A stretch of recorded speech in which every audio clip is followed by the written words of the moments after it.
Great to see you, Mr. President. Thank you very much, Greg. Thank you for having me. The most important question I have to ask you is, how about my ratings? Your ratings are fabulous. I just saw you're now the king of late night. Yes.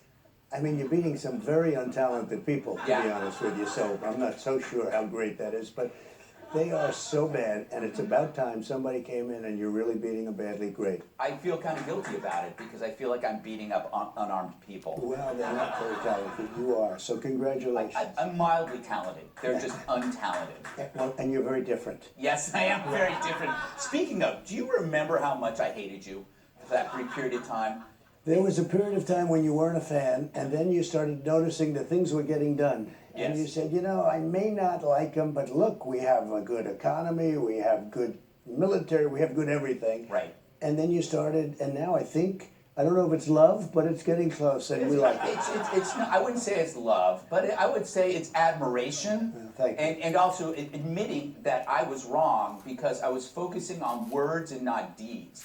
And now we're at a time where, okay, there are no more mean tweets, and we have a really nice president, and the country is in the crapper. So who would you rather have?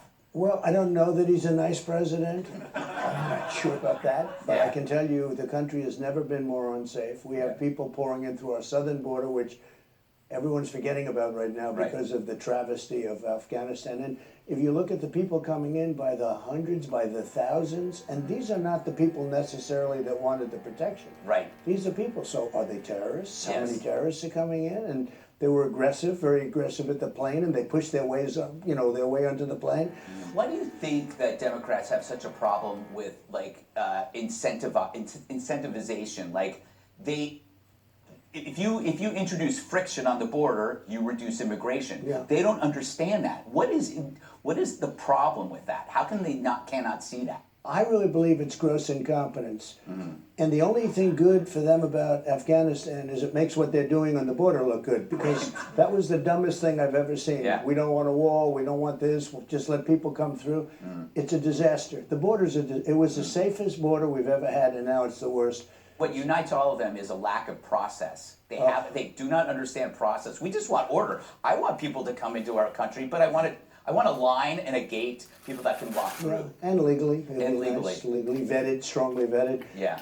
But when you think that they moved the military out first, think of this, because we had a great plan. You backwards. know, even Biden, I think he made a mistake when they did it. They were all screaming at him. But when he said that since President Trump, or he calls it the past administration, signed the deal, not one soldier was shot at or killed. Think of that.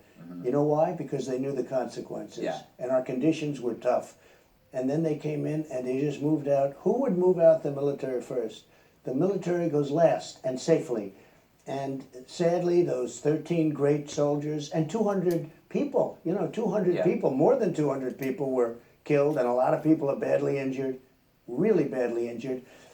It wouldn't have happened. Do you think it is better to be feared, right? And that's the difference. They don't fear our president. Well, I don't know if he just doesn't seem like they know what they're doing. Right, yeah. It's not a question, I don't even think it's a question of fear. It's a question of respect, and it's a question of being smart. When you hear, I could just see, because I dealt with Abdul. Right. Let's call him Abdul, but that's the man. Yes. And he's now the head of the Taliban, and he was the head of the Taliban when I dealt with him. And I started it off very tough because, you know, you're going to pay tremendous consequences. I don't have to go the level of toughness, but it was bad. And they understood what I said. And there was no way they were going to do anything to us. We could have taken our time. We could have taken a year, 2 years.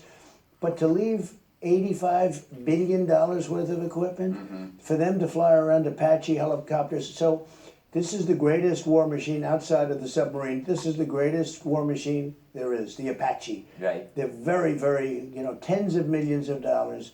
They have 28 of them. Yes. That's more than any other country in the world has, except for us. I can't even get a gun in New York. Yeah.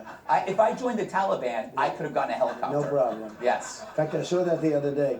We can't have guns, but the Taliban, they can have 27 each. I could have a helicopter that would get me to the Hamptons and back. Right. Yeah. That's right. All right. I thought that's only part one. That's only part one. But for more, let's get immediate feedback from the media on that amazing part one interview. Gene Nelson reports with Gene Nelson. Mr. Gutfeld, first off, I mean, I just have to say, that was probably the hardest hitting interview of a president I have ever seen. Thanks for that. What's your name? Gene. Well, Jim, you know, it was really a lot of fun. I learned a lot, but it's only part one. I have 4 more parts of that interview to go. Hard to believe it gets any better, because what I saw took no prisoner. Yes, it did take no prisoners, and it also looks like it might have captured your heart. It did.